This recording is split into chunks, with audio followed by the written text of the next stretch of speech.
Pelajaran apa yang kita dapetin dari kehidupan Nabi di masa kecil yang sulit? Kenapa hidup Nabi itu susah, teman-teman?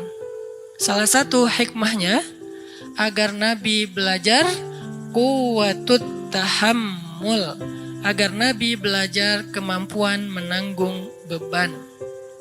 Allah lagi menyekolahkan Nabi dengan sekolah kurikulumnya dari langit. Itulah sebaik-baik sekolah. Ada sekolah formal yang bikin kurikulumnya ulama. Ada sekolah yang disusun oleh saintis ataupun Dignas, pemerintah, sekolah-sekolah umum. Semuanya baik, tapi ada sekolah yang paling baik dan insya Allah nggak mungkin orang yang sekolah di situ tuh rugi, nggak mungkin. Udah sekolahnya gratis, hasilnya luar biasa, sekolah langit. Apa itu sekolah langit, teman-teman? Kehendak dan ketentuan Allah dalam kehidupan kita itu adalah sekolah bagi kita. Dari sejak kita kecil, remaja, kemudian menjadi laki-laki, kemudian jadi dewasa, kemudian jadi tua. Itu semuanya ada madrasahnya. Dari kecil kita dilahirkan di mana, oleh orang tua kita siapa, dalam lingkungan apa, kita sedang bersekolah. Kurikulumnya Allah, gimana cara kita mendaftar dalam madrasah langit ini? Caranya iman. Gak ada uang pendaftaran, gak akan dicoret dan di DO gara-gara gak bayar uang SPP, gak ada ujian nasional, gak ada ujian semester. Ujiannya adalah dalam bentuk kehidupan. Dan itulah madrasah kita. Sehingga dalam madrasah itu Allah bukan mau ngasih kita ijazah bertuliskan nilai, angka. Tapi Allah mau ngasih kita ijazah dalam bentuk sifat, dalam bentuk kematangan diri, dalam bentuk pemikiran yang dahsyat, yang jenius, yang brilian, yang lurus, yang kritis. Itu hasilnya. Kalau istilahnya ada materi-materi karakter building, ini karakter buildingnya langsung dari Allah yang lebih tahu tentang manusia. Huwa a'lamu bikum idh ansha'akum minal ard wa idh antum ajinnatun fi butuni ummahatikum. Dia lebih tahu tentang kalian, wahai manusia, ketika dia menciptakan kalian dari tanah. Siapa? Adam. Atau ketika kalian berada di dalam rahim ibu-ibu kalian. Siapa? Kita. Huwa a'lamu bikum. Allah lebih tahu tentang kalian. Sehingga yang lebih tahu ini memberi kalian madrasah. Sampai kita hari ini dapat madrasah dari Allah. Jadi ketika kita dapat ujian dalam hidup, kita coba bangun self-awareness. Oh, saya lagi sekolah sama Allah. Saya lagi disuruh latihan sama Allah. Latihan apa? Salah satu yang paling gampang adalah belajar quwwatut tahammul. Kemampuan mengangkut beban. Terutama buat cowok. Fitrah kita itu diciptakan untuk mengangkut beban. Kita dijadikan lebih kuat bukan untuk gaya-gayaan, untuk mengangkut beban. Makin besar tanggung jawab dan beban yang dia ambil, makin dia cowok sejati. Rujulah kesatria namanya. Nabi dari kecil beliau dapat banyak ujian supaya punya quwwatut tahammul, mengangkut beban. Dan memang benar, Nabi itu sedang disiapkan oleh Allah untuk mengangkut beban yang paling berat. Yang ketika dikasih ke langit, langit nolak.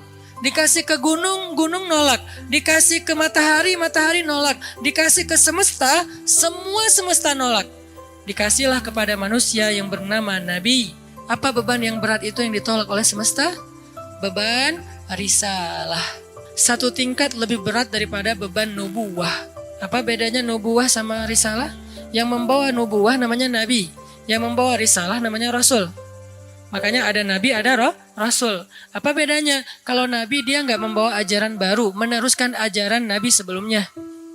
Tapi kalau Rasul membawa ajaran baru. Sehingga penolakan publiknya lebih tinggi. Ujiannya lebih berat kalau Rasul itu. Dia seperti membawa syariat baru. Kebayang ya? Kita udah punya tradisi, lalu kita juga punya nasionalisme.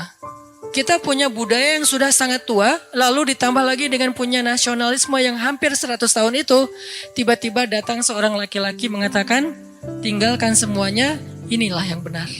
Gimana kira-kira penolakannya? Wah, habis tuh laki-laki. Banyak cerita mereka yang dibunuh. Makanya Bani Israel yaqtulunal anbiya bighairi haq, membunuh para nabi tanpa alasan yang dibolehkan. Kenapa? Menolak ajarannya. Yang sudah turun-temurun selama ratusan bahkan ribuan tahun. Beban inilah yang akan dipikulkan oleh Allah kepada Nabi. Kenapa risalah itu berat? Risalah itu secara bahasa teman-teman artinya ajaran atau misi. Seorang yang membawa risalah, surat, itu namanya Rasul. Rasul ini bisa bermakna Rasul dari langit, berarti Rasulnya Allah, namanya Rasulullah. Bisa juga Rasulnya bumi, Rasul para raja, utusan para raja yang diutus ke raja yang lain, membawa surat dari raja ini, bisa surat rahasia, bisa surat tentang perang, bisa surat tentang damai segala macam. Resikonya gede nggak tuh jadi utusan? Gede banget resiko jadi utusan. Ini utusan Allah, bukan kepada satu orang, kepada lil alamin, lin nasi kafatan ajmain, kepada banyak manusia. Ini beban yang berat. Malaikat aja nggak sanggup memikul beban risalah. Pohon, laut, dan segala macam makhluk-makhluk Allah, semuanya hands up, nggak mau. Ya Allah saya nggak kuat. Kami kasih ke langit, langit nggak berani. Kami kasih ke bumi dan gunung, gunung-gunung yang gagah, yang kuat itu nggak berani. Kami kasih kepada manusia, mereka mengambilnya. Siapa manusia di sini? Para anbiya. Jadi beban risalah itu berat sekali. Tentang bagaimana caranya yukhrijun nas minaz zulumati ilan nur. Misinya adalah mengeluarkan manusia, bukan cuma satu suku, manusia dari kegelapan kepada cahaya. Dan yang paling berat risalahnya, risalah Rasulullah SAW, karena dakwah beliau bukan kepada satu bangsa, tetapi kepada manusia semuanya, bukan satu zaman, tapi sampai hari kiamat. Itu kenapa Nabi Muhammad itu dari kecil itu susah hidupnya, karena mau menanggung sebuah beban berat, namanya beban risalah. Lalu kepada siapa risalah atau beban ini Nabi wariskan? Karena kan berlaku terus sampai akhir zaman ya. Nggak terputus dengan Nabi wafat. Terus estafet. Kepada siapa Nabi mewariskan tongkat atau beban risalah ini? Al-ulama warasatul anbiya. Para ulama adalah pewarisnya para nabi. Para nabi tidak mewariskan harta dinar dan dirham. Para nabi mewariskan ilmu atau mewariskan agama. Jadi tugas beban yang paling berat ini untuk menanggung beban umat bukan hanya ngajarin. Kalau ngajarin bebannya oke lah ada beban sedikit tapi nggak berat-berat amat jadi pengajar.